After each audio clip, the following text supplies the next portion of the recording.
بسم اللہ الرحمن الرحیم۔ السلام علیکم چینل ناول اور ہم کے پیارے سے ناظرین، کیسے ہیں آپ سب کو چینل پہ خوش آمدید۔ امید کرتے ہیں آپ سب خیریت سے ہوں گے۔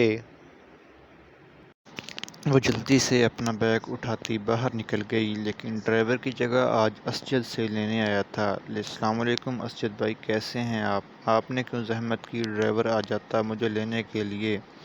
اسجد آج پہلی بار اس سے کالج سے لینے آیا تھا، ورنہ پچھلے 2 سال میں ایسا اتفاق پہلے نہیں ہوا تھا۔ سب سے پہلے تو عاشی یہ بھائی کا لفظ میرے نام کے ساتھ سے ہٹا دو، کیونکہ اب بہت جلد ہمارا تعلق بدلنے والا ہے۔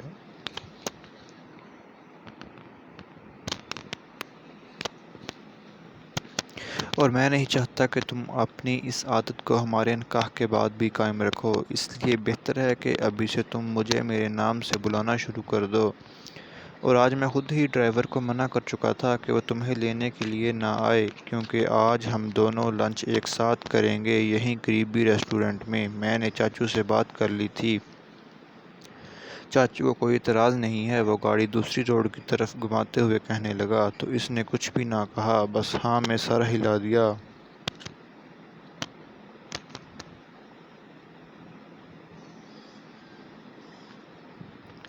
جب اس کے باپ کو کوئی اعتراض نہیں تھا تو وہ بھلا کون تھی اعتراض کرنے والی؟ اور سب سے اہم بات، اسجد کوئی غیر نہیں تھا، اس کا کزن تھا، بچپن کا ساتھ تھا، وہ اس پر اتنا یقین تو کر ہی سکتی تھی۔ ٹھیک ہے، لیکن ہم لنچ کے بعد آئس کریم بھی کھائیں گے، اس نے فوراً اپنی فرمائش نوٹ کروائی تھی۔ یہی تو ایک واحد انسان تھا جس کے سامنے وہ اپنے دل کی ہر بات کہہ دیتی تھی۔ اس کی فرمائش پر اسجد نے سر کو خم دیتے ہوئے اس کی بات مان لی، جس پر وہ مسکرا دی۔ کچھ وقت پہلے وہ اپنی زندگی کو لے کر کافی پریشان تھی، لیکن پچھلے ایک ہفتے سے سب کچھ بہت نارمل ہو گیا تھا، سب کچھ اچھا ہو گیا تھا۔ وہاں اس کا ہونے والا ہمسفر تھا، وہ اس سوچ نے اس پر اچھا اثر ڈالا تھا۔ اسے بس اتنا پتا تھا کہ شادی کے بعد اس کی زندگی ایسی ہرگز نہیں ہونے والی تھی۔ اسجد ایک سمجھنے والا انسان تھا، وہ اسے اور اس کی فیلنگز کو ضرور سمجھے گا، اسی لیے اسجد کے ساتھ شادی پر اسے کسی بھی قسم کا کوئی اعتراض نہیں تھا، بلکہ اپنے باپ کا یہ فیصلہ اسے خود بھی بہت پسند آیا تھا۔ یقیناً اس کے باپ نے اس کی بھلائی کے لیے ہی یہ سوچا ہوگا۔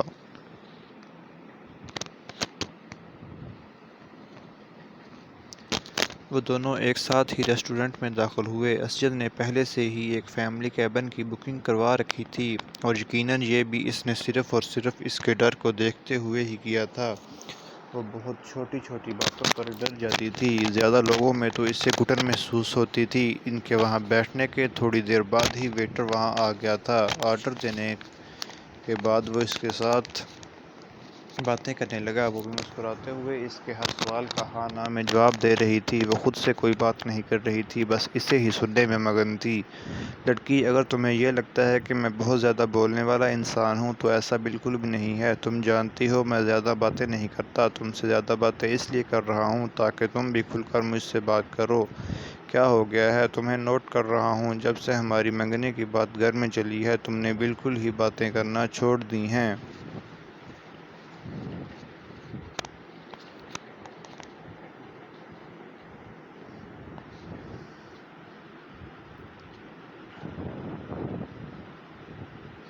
مجھے بولنے والی لڑکی چاہیے تھی، خاموشی سے منہ بنا کر بیٹھنے والی نہیں۔ اگر مجھے اس طرح کی لڑکی چاہیے ہوتی تو میں اپنی امی سے کہتا کوئی ایسی لڑکی ڈھونڈنے کے لیے۔ اسی لیے بہتر ہے کہ مجھ سے باتیں کرو، اپنے بارے میں بتاؤ۔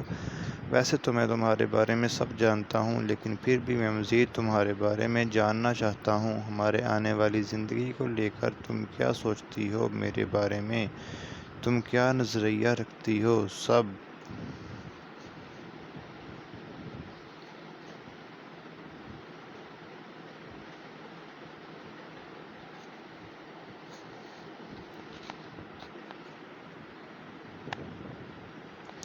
کچھ مجھے یہ تو پتہ ہے کہ تمہیں اس شادی پر کوئی اعتراض نہیں ہے، لیکن پھر بھی میں ایک بات کہنا چاہتا ہوں کہ اگر تمہیں کوئی بھی ڈاؤٹ ہے تو میرے ساتھ شیئر کر سکتی ہو۔ میں آج بھی تمہارا ایک اچھا دوست ہوں اور آگے بھی ایک اچھا دوست رہنا چاہتا ہوں۔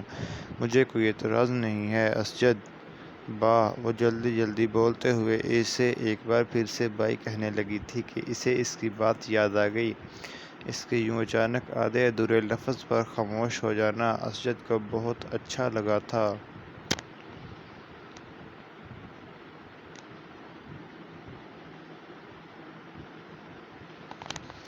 اس نے مسکراتے ہوئے اپنا ہاتھ اس کے ہاتھ کے اوپر رکھا۔ اس کے ہاتھ کے نیچے اس کا ہاتھ لرز گیا اور اس کے ہاتھ کی کپکپاہٹ کو محسوس کرتے ہوئے اسجد نے فوراً اپنا ہاتھ اس کے ہاتھ سے اٹھا دیا تھا۔ وہ اسے نروس یا کنفیوز نہیں کرنا چاہتا تھا۔ وہ پہلے ہی بہت زیادہ ڈری سہمی رہتی تھی۔ گھبرانے کی ضرورت نہیں ہے، چلو ہمارا آرڈر آ گیا، کچھ کھاتے ہیں۔ ویٹر کو اندر داخل ہوتے دیکھ اس نے اس کی توجہ ویٹر کی جانب دلوائی تھی۔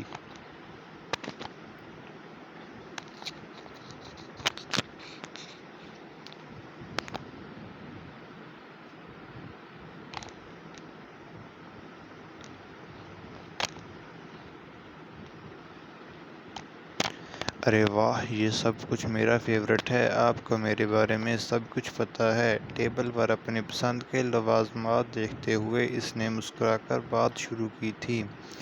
شاید اسے اندازہ ہو گیا تھا کہ اس کا یوں گھبرانا اسجد کو شرمندہ کر گیا ہے، اس لیے وہ خفت مٹاتے ہوئے بولی، جس پر وہ بھی مسکراتے ہوئے کھانا شروع کر چکا تھا۔ تمہاری پڑھائی کیسی جا رہی ہے؟ کل سے تمہارے ایگزام شروع ہونے والے ہیں۔ آگے کیا کرنے کا ارادہ رکھتی ہو تم؟ میرے خیال میں تمہیں آگے MBBS کے لیے میڈیکل یونیورسٹی میں ایڈمیشن لینا ہوگا۔ وہ کھانا شروع کرتے ہوئے اس سے کہنے لگا تو اس نے بس ایک نظر اسے دیکھا اور سر جھکا گئی۔ شادی کے بعد پڑھائی لکھائی کہاں ہوتی ہے؟ میرا نہیں خیال کہ میں آگے پڑھ سکوں گی۔ شاید میں ڈاکٹر بننے کا خواب پورا نہیں کر سکتی۔ وہ کھانا کھاتے ہوئے اسے دیکھ کر سر جھکائے ہوئے بولی تو اسجد نے صرف ایک نظر اسے دیکھا اور نفی میں سر ہلایا۔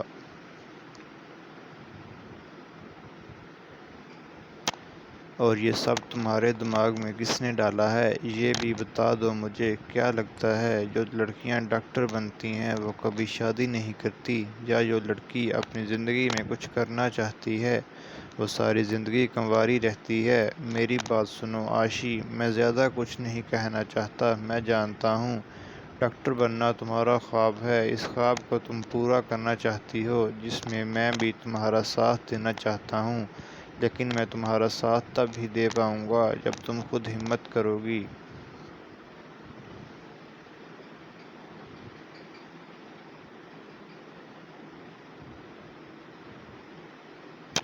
اگر تم خود ہی ہمت ہار کر پیچھے ہٹ جاؤ گی تو شاید میں بھی تمہارا ساتھ نہیں دے سکوں گا۔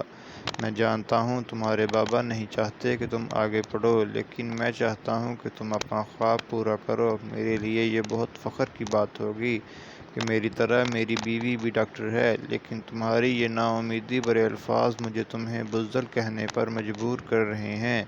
اگر تم کچھ کرنا چاہتی ہو تو کرو، یوں پیچھے ہٹنے سے کچھ حاصل نہیں ہوگا۔ ہر انسان کو اپنے خواب جینے کا حق ہے اور میں چاہتا ہوں کہ تم بھی اپنے خواب جیو۔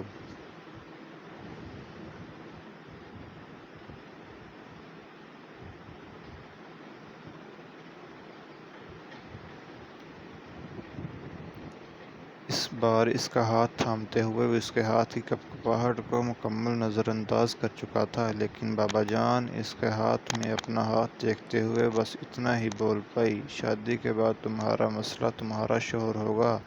یہ بات یاد رکھنا، یہ میرا فیصلہ ہے کہ تم ڈاکٹر بنو گی۔ چاچو جان اور امی جان ان سب میں نہیں پڑیں گے، اور میرا یقین ہے کہ میری امی میرے اس فیصلے پر بہت خوش ہوں گی۔ اور جہاں تک چاچو جان کی بات ہے تو انہیں میں خود ہینڈل کر لوں گا، تمہیں پریشان ہونے کی ضرورت نہیں، تم بس اپنی پڑھائی پر غور کرو۔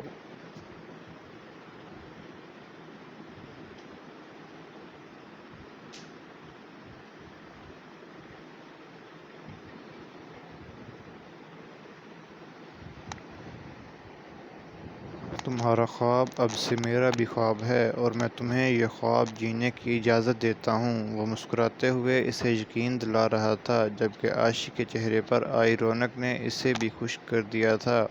تھینک یو سو مچ اسجد، آپ بہت اچھے ہیں اور میں بہت قسمت والی ہوں کہ آپ کے روپ میں مجھے میرا ہمسفر مجھے مل رہا ہے۔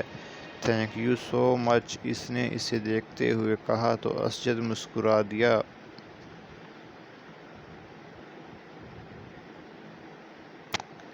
خوش نصیب تو میں ہوں جسے تمہارے جیسی ہمسفر مل رہی ہے۔ تھینک یو سو مچ میری زندگی میں آنے کے لیے اور اس رشتے کو قبول کرنے کے لیے۔ میرا ساتھ قبول کر کے تم نے مجھے بہت بڑا اعزاز بخشا ہے۔ اس کے کہنے پر اس نے شرما کر نگاہیں جھکا لی۔ تھوڑی ہی دیر میں کھانا کھا کر وہ لوگ وہاں سے نکل کر حویلی واپس آ گئے تھے۔ اسے گھر کے باہر ڈراپ کر کے وہ باہر سے واپس ہسپتال چلا گیا تھا۔ اس کے گھر آنے کے بعد اس بارے میں کسی نے کوئی سوال نہیں کیا تھا۔ یقیناً وہ سبھی جانتے تھے کہ وہ اسے اپنے ساتھ لے کر جانے والا ہے۔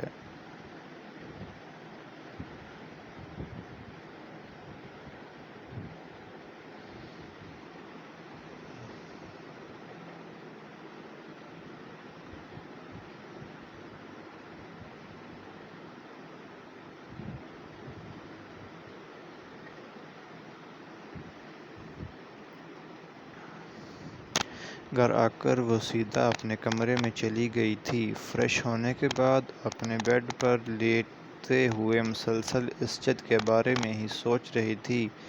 کتنا حسین تھا اس کا ساتھ، اس کی باتیں، اور سب سے اہم بات وہ اسے کتنے اچھے طریقے سے سمجھتا تھا، اس کی خواہشات کا احترام کرتا تھا۔ ڈاکٹر بننا صرف اس کا نہیں بلکہ اس کی ماں کا بھی خواب تھا۔ اس کی ماں چاہتی تھی کہ وہ ڈاکٹر بنے، لیکن اپنی زندگی میں وہ کچھ نہیں کر پائی، اس لیے اپنے خواب انہوں نے اپنی بیٹی کے ذریعے پورا کرنے کا سوچا تھا۔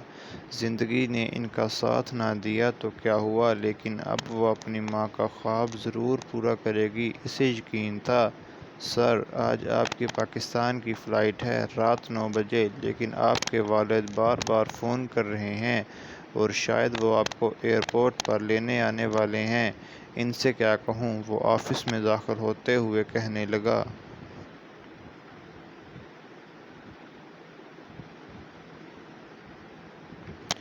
انکار کر دو، کسی کو آنے کی ضرورت نہیں ہے۔ میں پہلی بار پاکستان نہیں آ رہا اور نہ ہی میں کوئی چھوٹا بچہ ہوں جو ایئرپورٹ پر گم ہو جاؤں گا، اس نے سختی سے کہا۔